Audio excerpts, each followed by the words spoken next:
YCP అభిమానులకి YCP రాజకీయ నాయకులకి దిమ్మ తిరిగిపోయేటటువంటి వార్త. జగన్ రెడ్డి మీటింగ్ పెట్టి ఒక బీద పలుకులు పలికేటప్పటికి ఎమ్మెల్యే క్యాండిడేట్స్ ఎంపీ క్యాండిడేట్స్కు దిమ్మ తిరిగినంత పని అయిపోయిందంటండి.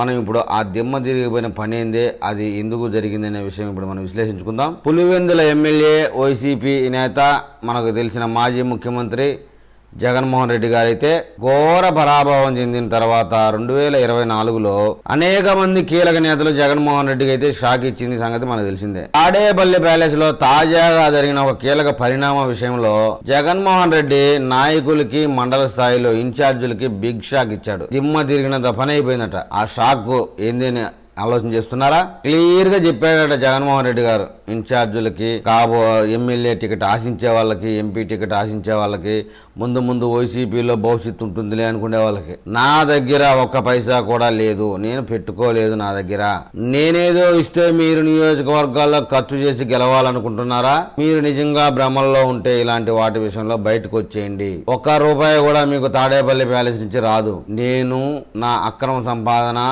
బోల్డ్ అంత ఉందిలే అని మీరు అనుకోవచ్చేమో. ప్రతి రూపాయి మీరే ఖర్చు పెట్టుకోవాలి. ఏ నియోజకవర్గంలో ఏ కార్యక్రమం చేసినా, నేను రేపు పాదయాత్ర కోసం మీ నియోజకవర్గంలోకి వచ్చినా మీదే రూపాయి ఖర్చు పెట్టాల్సి ఉంటుంది, గుర్తుపెట్టుకోండి అని స్పష్టంగా చెప్పేయడం అయితే జరిగింది. దాంతో కంగు తిన్నటువంటి వైసీపీ శ్రేణులు ఇప్పుడు దాదాపు 1 సంవత్సరం అంటే అయిపోయింది. ఇంతవరకు ఎవరు బయటికి రాలేదు, ఎలాంటి కార్యక్రమాలు చేపట్టలేదు, ఎవరు తాడేపల్లి ప్యాలెస్ నుంచి డబ్బులు అవసరం రాలేదు, ఇటు నియోజకవర్గ ఇన్ఛార్జీలు డబ్బులు పెట్టాల్సిన పరిస్థితి పెద్దగా లేదు. ఇప్పటి నుంచే ఇక 4 సంవత్సరాలు నియోజకవర్గ ఇన్ఛార్జీలు గ్రామాన తిరుగుతూ డబ్బులు ఖర్చు పెట్టడం అంటే నెలకి 20-30 లక్షలు కూడా సరిపోయే పరిస్థితి లేదు. ఇప్పటి నుంచి వైసీపీ కార్యకర్త అనబడేవాడికి ఏది జరిగినా వెళ్ళాలి, 50,000 రూపాయల కానించి ₹1,00,000 వరకు సమర్పించుకోవాలి, వాళ్ళని పరామర్శించాలి, కేసులు పెడితే తట్టుకోవాలి, ధర్నాలు రాస్తారోకోలు చేయమంటే చేయాలి, బోలులన్నీ చెప్పుకోగలిగినవి చెప్పలేనివి చాలా ఉంటాయి. ఇక జగన్మోహన్ రెడ్డి చెప్పిన మాట అయిని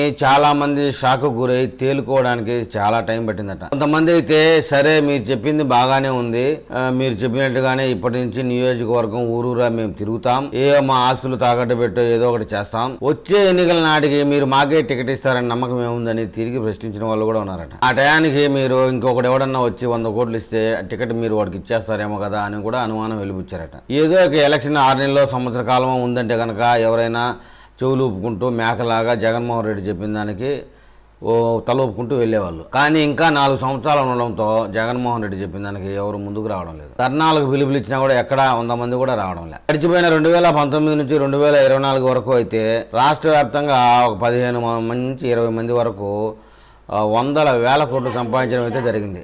వారు మాత్రం హైదరాబాదు, బెంగళూరులో వ్యాపారాల్లో బిజీగా ఉన్నారు. రాష్ట్ర రాజకీయాల్లో తలకాయ దూర్చడమేలే. అసలు నియోజకవర్గాలు దిక్కే వాళ్ళు ముక్కు పెట్టడంలే.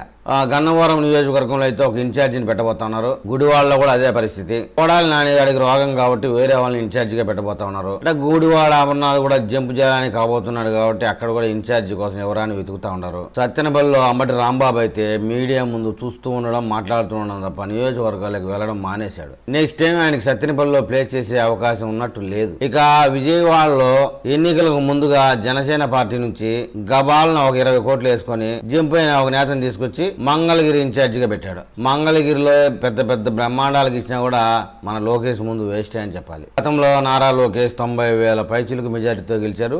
నెక్స్ట్ ఇంకా ఎక్కువ మెజార్టీ వచ్చే అవకాశం ఉంది. మంగళగిరిలో ఎవరికి ఇచ్చినా ఊరికే కాపలా పెట్టడం తప్పితే ఇంకేం ఉపయోగం లేదు. మంగళగిరిలో వైసీపీ ఇప్పుడు చచ్చిపోయిందని చెప్పుకోవాలి. ఈ విధంగా వైసీపీ పార్టీలో సంపాదించుకున్న వాళ్ళందరూ బయటికి వెళ్ళిపోయి వ్యాపారాలు చేసుకుంటూ బిజీగా ఉన్నారు. సంపాదన లేని వాళ్ళు నియోజకవర్గాలు పట్టుకుని మేము వైసీపీ, మాది వైసీపీ అని ఎలబడతా ఉంటే ప్రతి పైసా మీరే పెట్టుకోవాలి. మీ ఆస్తులు అమ్ముకోనైనా, మీ భార్య పుస్తులు తాకట్టు పెట్టైనా కష్టపడితే నెక్స్ట్ వచ్చేది ఎలాగో మనమే. వేణుస్వామి చెప్పాడు కాబట్టి జాతక రీత్యా మీకు మంచి రోజులు వస్తాయి, మళ్ళీ మీ తాలిబొట్లు మీరు ఎవడ తీసుకోవచ్చు, మీ ఆస్తులు మీరు ఇడిపించుకోవచ్చు అని చెప్తా ఉన్నాడు. సరే ఇప్పటి నుంచి తిరిగి టికెట్ రాకపోతే ఆ టయానికి పరిస్థితి ఏంటని ఆలోచన చేస్తే ఇస్తాంలే మీకే మూసుకొని కూర్చో అంటూ 4 ఏళ్ల నుంచి రాజకీయంగా చేసావు, నీ కాడ 1 రూపాయి కూడా లేదంటూ మళ్ళీ ఓటుకు 3,000 రూపాయలు పెట్టి కొనాలి. మట్టగా హైదరాబాద్ నుంచో అమెరికా నుంచో ఒక రియల్ ఎస్టేట్ వ్యాపారం వచ్చి ఏదో ఒక ఐటీ యజమాని దిగాడు, నీకు సంబంధించిన యజమాని, వాళ్ళని ఎత్తేసి వచ్చిన వాళ్ళకి ఇస్తే టికెట్ పరిస్థితి ఏంటనే విషయమై చెప్పిందంతా విని ఇన్ఛార్జీలుగా కోరుకునే వాళ్ళందరూ ఇంటికి వెళ్ళిపోయారు. మరి జూన్ 4వ తేదీనైతే చాలా పెద్ద ఎత్తున ధర్నాకి పిలుపునివ్వడం జరిగింది. జూన్ 4వ తేదీన చూడాలి మరి వైసీపీ నాయకులు ఎంతమంది బయటకు వస్తారో. జూన్ 4వ తేదీన ఆ కార్యక్రమం సక్సెస్ అవుతుందా లేదా, జగన్మోహన్ రెడ్డి కూడా పాల్గొంటాడా లేదా పిలుపునిచ్చేసి బెంగళూరు ప్యాలెస్ వెళ్ళి పనుకుంటాడా. జగన్మోహన్ రెడ్డి ఈ మీటింగ్ లో చెప్పిన మొత్తం విషయాన్ని విని బయట చూస్తేనేమో లక్షల కోట్లు అంటున్నాడు. జగన్మోహన్ రెడ్డి ఏమో నాకు పైసలు లేదంటున్నాడు. మన ఆస్తులన్నీ అమ్మడానికి కూడా ఈ మహానుభావుడు ఈ 4-5 నెలల్లో మనకేం అవకాశం లేదు సంపాదించుకునేదానికి. ఇప్పటి వరకు 10 మంది 15 మంది సంపాదించుకున్న వాళ్ళందరూ దేశం విడిచి వెళ్ళిపోయారు. రకరకాలుగా జగన్మోహన్ రెడ్డి మీటింగ్ మీద జోకులు వేసుకొని మాట్లాడుకున్నారు. రాబోయే రోజుల్లో వైసీపీ పార్టీకి ఎంతమంది ఇన్ఛార్జీలుగా ఉండబోతారా ఏమనే విషయం తర్వాత అప్డేట్లో నేను ఒక వీడియో చేస్తాను. నా వీడియో మీకు చేరాలంటే నా ఛానల్ సబ్స్క్రైబ్ చేయండి, లైక్ చేయండి. మీరు నాకు ఏదైనా తెలపాలనుకుంటే కామెంట్ రూపంలో తెలపండి.